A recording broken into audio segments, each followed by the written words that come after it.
Let me ask you, when you finally got to Bang's house and you saw Melly, was he wearing the same clothes as he left the club in? What was he wearing? Tank top and some gym shorts. Did you see where his other clothes were at? What's your impression? What do you think happened? Same thing y'all think. I would. Man, I ain't no snitch, dog. You feel me? No, no, no, no. This whole situation with Melly and the wine drama is another loud reminder that the street life never brings peace, only non-stop problems and confusion. Even people who don't follow rap closely already know Melly is fighting the death penalty, with prosecutors claiming he took the lives of two close friends during a late-night ride home from the studio. His first trial ended with a hung jury, and now he's walking back into court again, carrying the same pressure, the same uncertainty, and even more eyes watching every move he makes. That night, when he stepped out of the studio, he left with a small group, including the two friends he later ended up in the same car with. And investigators now say that during that same ride, everything went left in a way nobody can fully explain. Afterward, Melly reportedly told officers it was a drive-by, a claim that turned the whole case into one of the biggest mysteries the rap world has ever seen, because the details never lined up clean, and nobody could understand the motive at all. Police and prosecutors still haven't been able to point to a clear reason. And that lack of motive was one of the biggest factors that helped him get that hung jury the first time. Because people kept asking why a multimillionaire would even think about something like that when he had these two guys. Names literally inked on his skin, and they were all tied to the same label, moving together like family. Nothing made sense, and the confusion only grew louder. When Melly walked out of the studio, there were a few people with him, including a dude named Jacoby, and footage later surfaced of Jacoby sitting in an interrogation room talking to detectives. A moment that had the entire internet talking because the vibe in that room was nothing like what anyone expected. The second people saw the footage, they started calling it a wake-up call for anyone trying to live any type of street life because the whole situation looked shaky, unstable, and way more complicated than the streets want to admit. One of the first things Jacoby told the officers was, "Man, I ain't no snitch, man." But then he started talking in a way that had the internet saying he gave the detectives a full performance switching up so fast people compared it to 6ix9ine's whole situation. The streets started whispering that everything was over, and even street dudes began pointing out a new style of telling that keeps popping up in cases everywhere, which is why every time someone in rap gets accused of speaking to authorities, the same lines get repeated over and over the moment drama hits and pressure falls on somebody's shoulders. They always start with the same speech, saying, "Man, listen, man, where the paperwork at, man? I ain't snitch." Oh, man. Even when a whole stack of documents is literally right there in front of everyone. Detectives will list every detail, saying things like, "He told us this. He told us this," and the response never changes because street dudes instantly jump to "man. Police be lying," like it's the only line they know. It always turns into that classic back and forth about where the paperwork at. Man, even though the paperwork is already sitting on the table in plain sight, and everybody can see it for themselves. Folks around the neighborhood say the same script every single time pressure hits someone. Door with somebody shrugging and going, "Nah, nah, nah, the police word on me." "Nothing, bro. Your word the sauce," insisting. "I ain't signing Statement Joe," even when the whole situation already looks shaky and every detail is pointing the opposite direction. They always claim detectives twisted their words, especially after the cameras turn off, and then try to clean the story up by saying the officers wrote down something totally different from what was really said. Even though the vibe never matches the paperwork, then they go right back to the block repeating, "Police be lying, bro." I ain't say that. Turning the whole thing into another dramatic moment, ending with, "Bro, what the paperwork got, man? Hell no. Police lie on me, bro," like it's some kind of performance they've prepared in advance. It becomes a full show every time. Even when the conversation started with someone loudly declaring, "I'm not a snitch," before quietly asking detectives to turn the cameras off, thinking that changes the entire situation. What threw everyone off in this case was how unusual this man's cooperation looked from the outside, because normally when someone talks to detectives it's because they are retrying to shave off a sentence or clean up their own case. But here, according to court records, he was on T being promised anything at all and still kept talking like he was on a mission. Detectives were simply telling him, "Help us get justice for your homie, man." And even without a deal on the table, he started giving them information the police clearly valued, leaving people stunned that he wasn't holding. Back when nothing was being offered in return, he started breaking down his version of that night, explaining everything he believed he saw and felt, including claims mentioned in court that Frito Bang allegedly picked up Melly on the highway after the shooting incident the state accuses him of. According to the state's allegations, Melly contacted Frito Bang, got picked up. The whole group pulled up to Alfredo's place after Melly told them there had been a shootout at the house. A moment this witness said he could feel was way deeper than anyone wanted to admit. His explanation and the energy he described were later used by prosecutors to push back against what they called Melly's shifting version of events, amplifying the mystery behind the entire night and leaving the courtroom with even more unanswered questions. The whole situation took another wild turn when people started calling Melly's message online a full sob story. I guess when he went to turn himself in, posted that the state was accusing him of taking the lives of his best friends and claimed he was grieving hard.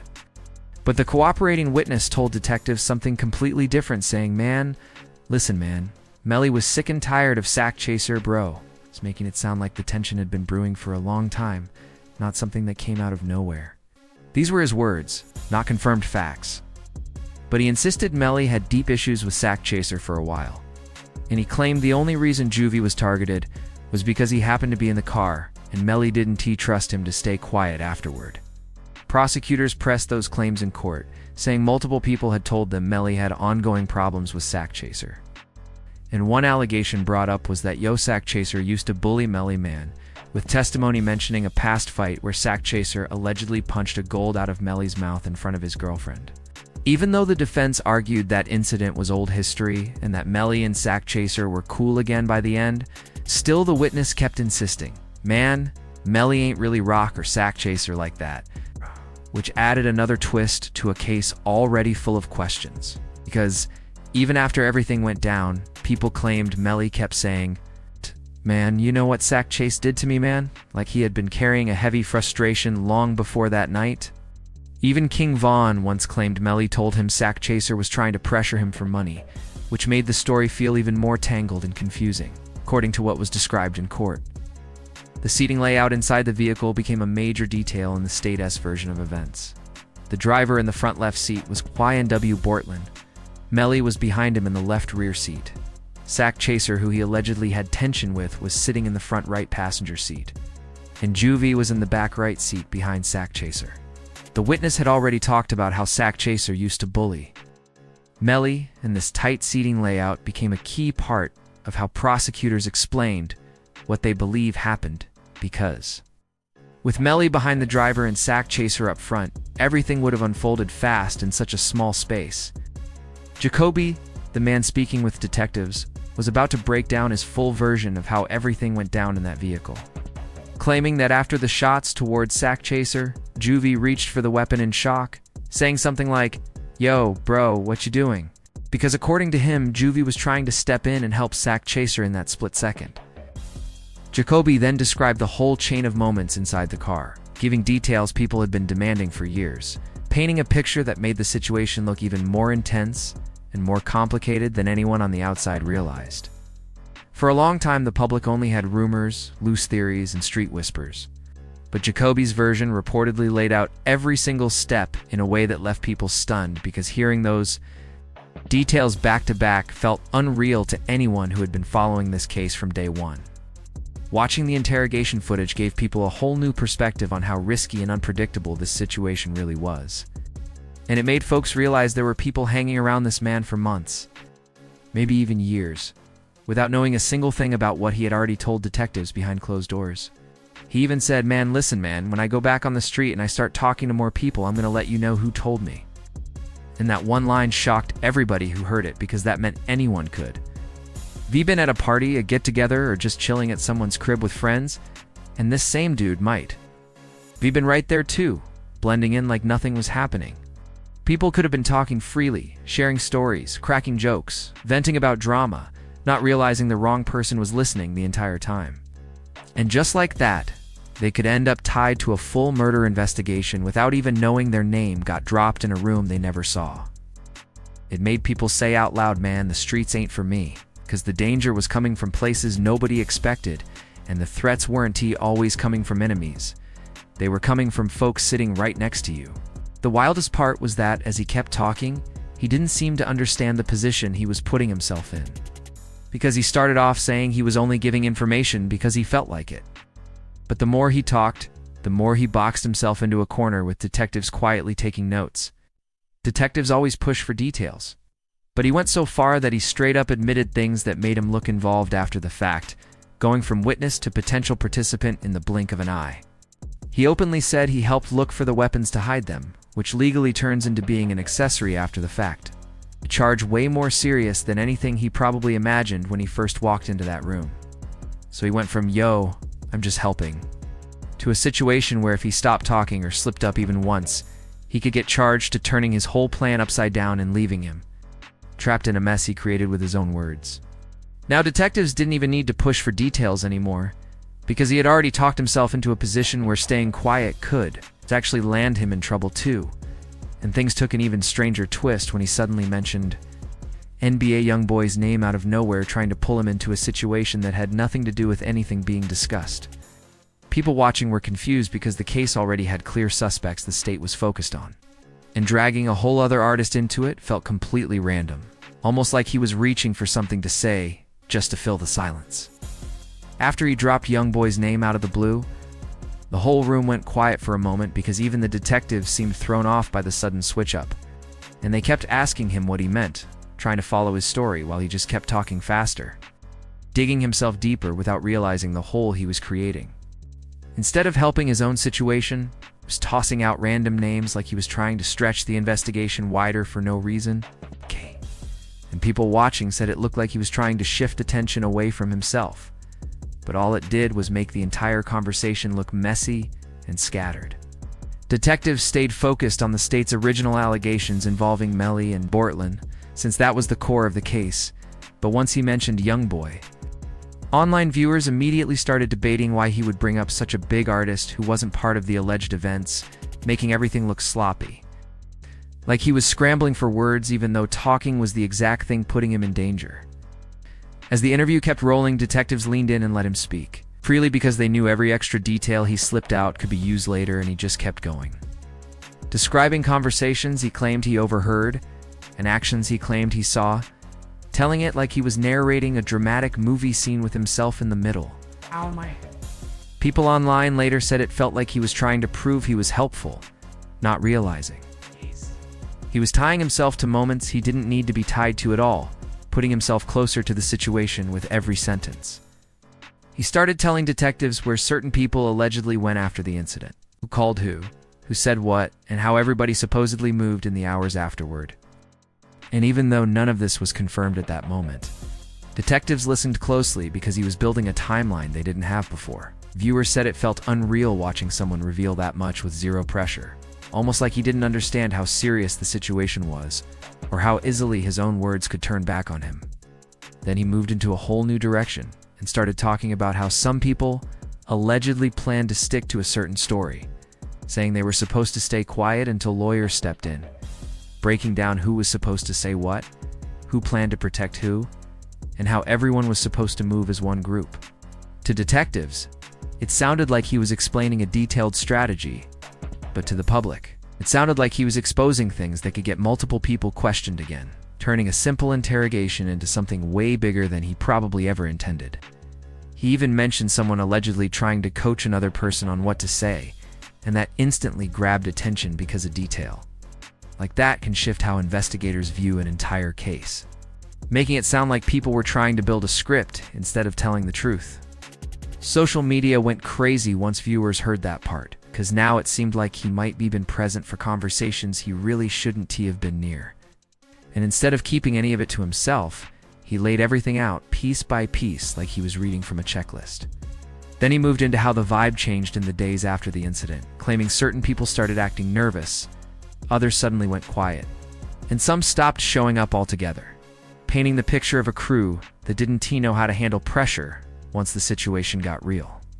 He described body language, shaky conversations, and the whispered talks he claimed he overheard, giving viewers this image of a group falling apart from the inside. But what shocked people the most was how he described his own part in all of it.